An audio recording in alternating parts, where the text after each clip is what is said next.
Wife left me when I was caring for my dying father, but when he made me a millionaire in his will, she came back crawling. I'm 36 years old, married for 8 years with 2 children, and I work as a software engineer. I've done well for myself, bought my own car and house by the time I was 29. But none of that mattered when my father's kidneys started failing. For years he'd been managing, but in the last few months everything got worse. Critical. He needed dialysis twice a week now, and I made a decision that would cost me everything I thought I had. I committed to taking him every single time, Saturdays and Wednesdays, no exceptions. Saturday was my day off, so that was easy. For Wednesdays, I got special permission from my boss to leave early and make up the hours at night. After 10 years at the company, he trusted me enough to grant it.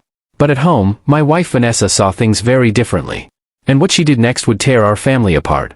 Before I go any further, drop a comment right now and tell me where you're watching from. I want to know who's hearing this story. When Vanessa found out I'd be taking Dad to dialysis twice a week, her face changed. She didn't like it when I'd take him occasionally before, but she'd never said anything directly. Now that I'd made it a regular commitment, she couldn't hold it in anymore. "There's no point wasting your time on him," she said, her voice cold. "Whatever you do, he's never going to appreciate you anyway." She wasn't wrong about our history. Dad owned a successful merchandising business, built it from nothing over decades. He wanted me to take it over, to carry on his legacy. But I was passionate about something else entirely. Technology. Coding. Creating software that could change how people lived and worked. After high school, when Dad wanted me to study business or management, I chose a software engineering degree instead. He accepted that, thinking I'd eventually join his company after graduation. I didn't. I took a job at a major tech firm. Dad was devastated. This wasn't just about me choosing a different career, it was about me rejecting everything he'd built. He kept asking me to reconsider, to join the family business. I kept saying no. Finally, after my marriage, he asked me one last time. When I refused, he exploded. "Fine," he said, his voice shaking with rage. "I'll give everything to charity. You won't get a single penny from me." I still didn't change my mind. I was earning well even then, confident I could build my own wealth without his money. "I don't need your inheritance," I told him. "I can do this on my own." Our relationship fractured that day. But what neither of us knew was that fate had other plans. 5 years ago, Mom died suddenly from cardiac arrest. Dad was shattered. You see, I'd moved out at 17 for college, then got my job and started living independently. The only companion Dad had left was Mom. Losing her destroyed something in him. That's when things started to change between us. I began visiting more often, bringing my kids to play with him. They'd run around the house laughing while Dad smiled, really smiled, for the first time in months. Eventually, his health declining and his heart not in it anymore, Dad stepped down from the company and handed it over to a trust to manage. Vanessa had never been close to my parents. When Mom was alive, Vanessa avoided visiting, claiming Mom was too nosy in our lives. After Dad announced he'd removed me from his will, Vanessa started openly calling my parents mean and evil. I kept telling her to stay out of my relationship with them, but she always pushed back. "This affects our future," she'd say. "Especially our children's future." I assured her we'd be fine regardless of Dad's money, but she wouldn't hear it. Now, with Dad needing me twice a week for dialysis, Vanessa's true nature started showing in ways I never imagined. Every single Saturday, like clockwork, she'd come up with some elaborate plan right when I needed to leave. Hosting a party at the house. Deep cleaning that absolutely had to happen today. Outings with the children that couldn't be rescheduled. Even something as mundane as grocery shopping suddenly became an emergency that required my immediate attention. I tried reasoning with her. "Plan these things for Sunday," I said. "Saturdays are for Dad's dialysis. I'm not negotiating this." But she'd ignore me completely, set up her plans anyway, and then unleash her fury when I was late or missed them entirely. I'd rush to Dad's house, help him into the car, drive him to the dialysis center, wait those long hours, drive him back, and race home to Vanessa's sarcasm and tantrums. But Saturdays were only half of it. Wednesdays became their own special nightmare. Almost every Wednesday evening, Vanessa would disappear. She'd go visit her family, meet up with long-lost friends she suddenly remembered, or attend random parties that seemed to materialize out of nowhere. And she'd leave the children with me. I had to juggle cooking dinner, feeding our younger child, helping with homework, and somehow completing the work tasks I'd promised my boss I'd finish that night. All of this after spending the day at the office and hours at the dialysis center. My body would be screaming for rest, but there was no time for that. Many times, Dad noticed my stress. He'd watch me check my watch constantly, see the tension in my shoulders. "Let the nurse take me," he'd say quietly. You don't have to do this. But I did. He had a full-time nurse and a caregiver at home, sure. But this was my father. This was my time with him. The 30-minute drive from his house to the dialysis center used to be something I looked forward to. We'd chat about his younger days, about my childhood, about everything and nothing. But as Vanessa's behavior escalated, all I could think about was getting back home faster. I started speeding, taking shortcuts, weaving through traffic just to shave off a few minutes. What kind of life was that? What kind of son was I becoming? Then Vanessa started poisoning my children against us. I'd hear her in the other room, her voice dripping with manipulation. Your grandfather is selfish, she'd tell them. Your father cares more about him than about you. Don't you see how he's never here for you? My blood would run cold listening to this. These were lies being fed to my children, twisting their understanding of family, of loyalty, of what it meant to be there for someone when they needed you most. When I confronted her about it, she'd explode. The fights became uglier each time, and eventually, she stopped even trying to hide it. She'd scream at me right in front of the kids, calling me names, telling me I was a terrible husband and father. The children would watch with wide, frightened eyes as their mother tore their father apart with words. I gave up trying to reason with her. I stopped responding to her provocations, stopped engaging in the arguments. I'd just stare past her as she raged, treating her as if she wasn't even there. What else could I do? I couldn't abandon my father to please her. He disowned me because of my own choices. I'd hurt him by refusing his business. It must have been devastating for him to watch his life's work go to a trust instead of his son. He had every right to be angry with me back then. And now, when he needed me most, I wasn't going to fail him again. Meanwhile, Dad was getting weaker by the day. He could barely walk on his own anymore, needed support for every movement. His breath came in short gasps. To save time before, I used to ask him to come outside so I could just pick him up and go. But watching him struggle, seeing how much effort each step took, something shifted in me. I stopped caring about being late. I'd go inside, help him walk slowly to the car at whatever pace he needed, drive carefully instead of speeding, and settle him into his bed after dialysis, making sure he was comfortable before I left. If I was going to face Vanessa's wrath anyway, why rush? Why not at least give Dad the dignity and care he deserved? My attitude change infuriated Vanessa even more. The situation spiraled until yesterday, when she finally gave me the ultimatum I'd been dreading. We were standing in the kitchen, and she crossed her arms, her face hard. You need to choose, she said. Either your dad or me. One of them. I tried one more time to make her understand. Dad's not going to be with us forever, Vanessa. Look at his condition. He might only have months left. Her response made my stomach turn. In that case, she said with a cold smile, you need to make your choice carefully. Someone who's going to be with you forever, or someone who's going to die soon. The cruelty of those words hit me like a physical blow. This was the woman I'd married? The mother of my children? I looked at her, really looked at her, and realized I didn't recognize her anymore. Maybe I never really had. You know what? I said quietly. I'd rather choose my dad than someone as evil and selfish as you. She didn't expect that. Her eyes widened, then narrowed with rage. Within an hour, she'd packed her bags. I didn't try to stop her. Didn't say a word as she dragged her suitcase to the door. She needed to cool off, I thought. I needed space from her. In the silence after she left, I felt something I hadn't felt in months. Relief. 2 days later, an envelope arrived. Divorce papers. I stared at them for a long moment, my heart pounding. Part of me was shocked at how fast she'd moved. But another part, a bigger part, felt nothing but relief. She didn't ask for custody of the children. That was my only real concern, and she'd simply given it up. Didn't want them. I signed the papers that same day and sent them back. No phone call. No negotiation. Just my signature and done. When Vanessa received the signed papers, my phone exploded with calls. I let it ring twice before answering. How could you, she screamed. How could you just sign without calling me, without begging me to come back? Her voice was hysterical, disbelieving. Then her mother grabbed the phone. You should have acted like a man, she shouted. You should have tried to win your wife back, to save your marriage. What kind of husband are you? I almost laughed. Why would I beg someone to stay who'd made my life miserable, who'd abandoned our children, who'd called a dying man worthless? I told her exactly that. She wanted the divorce. I gave her what she wanted. And by the way, she abandoned her own children. She didn't even ask for custody. Vanessa is still young, her mother said defensively. She doesn't want the baggage of children holding her back. Baggage. She called our children baggage. Fine by me, I said. I'm glad to have my kids with me. And I hung up. The next decision I made was one of the best of my life. I moved into Dad's house with the children. His place was huge, and he had that full-time caregiver who agreed to help with the kids for a small raise. Why not? Someone to watch the children under Dad's supervision while I worked, it was perfect. More than that, though, it was healing. Watching Dad play with my kids, hearing him laugh as they climbed on him and told him stories, seeing my children bond with their grandfather in a way they'd never had the chance to before, it filled something in me I didn't even know was empty.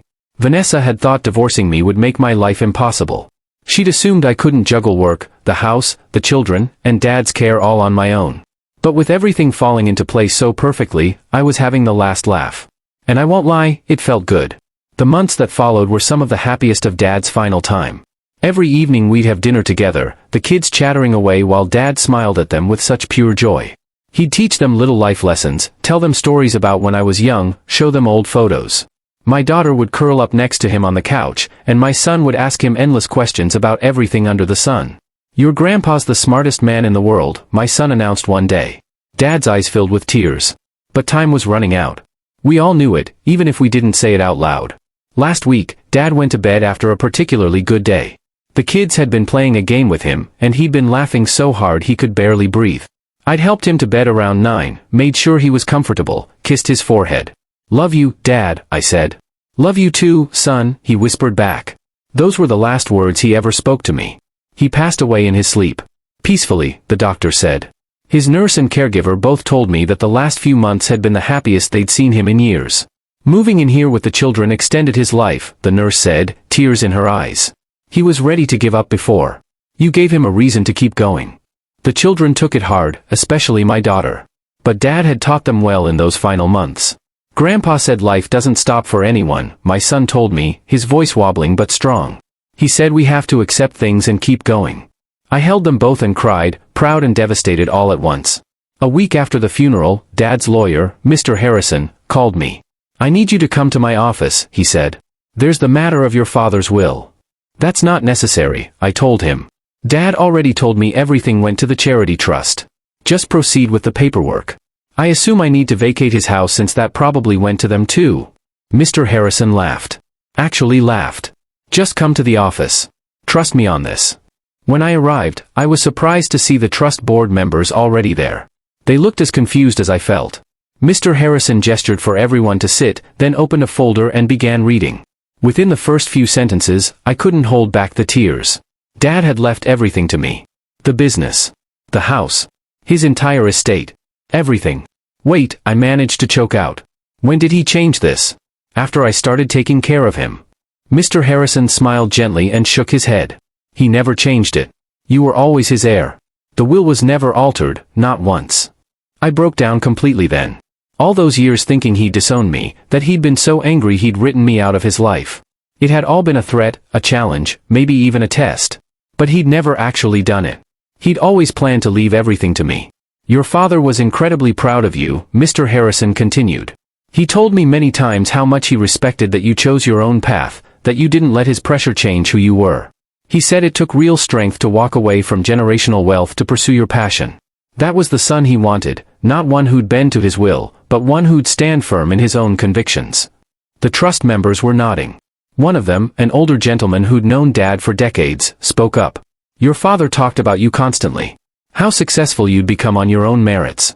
How you'd bought your own home, built your own life. He was so proud he could barely contain it." Mr. Harrison slid another document across the table. "You're now the decision maker for the business. If you want, you can take it back from the trust and run it yourself. It's entirely your choice." I looked at that document for a long time. I'd spent my whole adult life running from that business, from Dad's expectations. But now? Now it felt different. I'd done what I wanted. I'd proven I could make it on my own. Maybe it was time to honor Dad's legacy, to take what he'd built and scale it even higher. Not because I had to, but because I wanted to. Because he'd supported me all along, even when I didn't realize it. "I'll do it," I said. "I'll take over the company." I came home that evening and told the children about their grandfather's will. He'd set aside portions for them too, to be accessed when they turned 18. We went to his grave the next day with flowers, and we sat there in the quiet, feeling his presence somehow. It was emotional and peaceful and sad and beautiful all at once. Comment below and tell me what you would do in this situation. Would you take over the family business, or stay with your own career? Let me know. A month after Dad's death, I'd already started the transition. I quit my job at the tech firm, left on good terms, with my boss understanding completely. I began learning the ins and outs of Dad's business, meeting with the trust members, understanding the operations. I also decided to rent out my old house. The kids and I wanted to stay in Dad's place. This was home now, filled with memories of those last precious months. As word spread about the inheritance, visitors started appearing. Long-lost relatives I hadn't seen in years. Old family friends. Neighbors who suddenly remembered how close we'd been. Everyone wanted to pay their respects, offer condolences, reconnect. I saw through most of it. They smelled money. But I was polite, gracious. That's what Dad would have wanted. Then came the visitors I'd been expecting but dreading. Vanessa and her parents showed up at the door. They were crying, actual tears streaming down their faces. "We didn't know about your father's passing," Vanessa sobbed. "If we'd known, we would have been at the funeral. We cared about him so much." Her parents nodded vigorously, going on and on about what a wonderful man Dad had been, how much they'd always respected him. I almost believed them for a second. Almost. Then Vanessa pushed past into the house and threw her arms around the children, weeping. "I missed you both so much," she cried. "Mommy's been so lonely without you." My son stood stiff in her embrace, uncomfortable. My daughter pulled away. "Where were you?" my daughter asked quietly. "You've been gone for months." "I went to our old house to visit you," Vanessa said quickly. "But it was locked. I didn't know where you'd gone." I stepped forward. "Let me get this straight. You saw the house was locked and didn't think to call me? Didn't think to check if your children were okay? Didn't worry at all?" She had no answer for that. Her mother jumped in. "Let's not dwell on the past. What matters now is the children. They need their mother. Now that your father is gone, they'll be alone here while you work. It's not right. You two should reconcile for their sake." I actually laughed. The audacity was almost impressive. "The children needed her most when she walked out on them," I said. "Now they've adjusted. They're happy. Their therapist says they're more stable than they've been in over a year. I don't want her back in my life." Vanessa started crying harder, reaching for my hands. "Please," she said. "I love you. I miss being with the children. We're a family. We can work this out." "No," I said, pulling my hands away. "You don't love me. You love what my father left me. You and your greedy parents came here because you found out about the inheritance. That's what this is about. That's what it's always been about." Her face changed then, the tears stopped, replaced by cold anger. "How dare you," she hissed. "I came here because I love you, and this is how you treat me? You insult my parents?" "I'm just stating facts," I said calmly. "You called my father worthless when he was dying. You called our children baggage. You walked away from all of us. And now you want back in because there's money involved. I see exactly what you are." She stood up abruptly. "Fine. I was trying to be nice, trying to reconcile because I loved you. But if that's how you want it, I'll take what's rightfully mine. I didn't ask for alimony in the divorce, but I'm entitled to half of your wealth. Half of everything your father left you. I'll see you in court." "Do whatever you want," I said. "You won't get a penny. Now get out of my house." She cursed at me, her parents following her out while shooting me hateful looks. The door slammed behind them. My children came to stand beside me. "Are you okay, Dad?" my son asked. I pulled them both close. "Yeah, buddy. I'm okay. But I wasn't taking any chances." The next morning, I met with Mr. Harrison again. "Vanessa's threatening to sue for half the inheritance," I told him. He listened carefully as I explained everything. "Her chances are slim to none," he said finally. "The divorce was finalized almost 9 months before your father passed away. The inheritance came after. She has no legal claim to it. And since the children are with you, there's no basis for her to demand anything." "But?" I prompted, because I could hear the concern in his voice. "But she could try to manipulate the children. If she gets custody or even extended visitation, she could use them to pressure you for money, claim it's for their care. My advice? Be very careful about any unsupervised contact. Document everything. And consider having the children continue therapy to protect them from manipulation." I followed his advice to the letter. Over the next few weeks, Vanessa didn't contact me directly, but I knew she was out there, plotting. I focused on the children, on the business, on building the life Dad had wanted for us. We took that trip to the Bahamas I'd promised, 5-star resort, pristine beaches, endless sunshine. The kids deserved it. We all did. One evening on the beach, the sun setting over the ocean in brilliant oranges and reds, my daughter turned to me.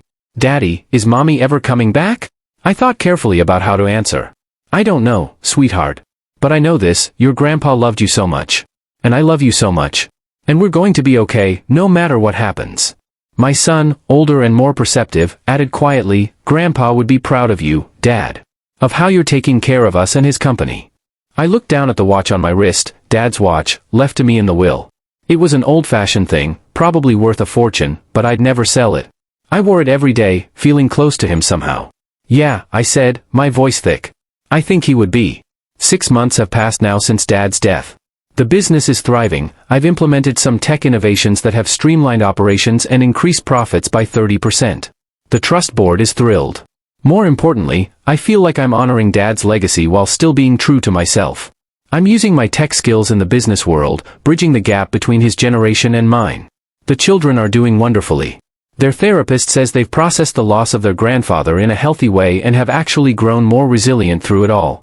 My daughter wants to be a doctor now, inspired by the doctors and nurses who cared for her grandpa. My son wants to be an engineer, like you, Dad. My heart swells every time he says it. As for Vanessa? I heard through mutual acquaintances that she consulted with several lawyers, but they all told her the same thing Mr. Harrison did: she had no case. The divorce was final, the inheritance came after, and she'd voluntarily given up custody of the children. There was no legal avenue for her to pursue. She eventually moved to another state, trying to start fresh. Her parents apparently cut back their financial support after realizing their scheme had backfired. Last I heard, she was working a regular job, living a regular life.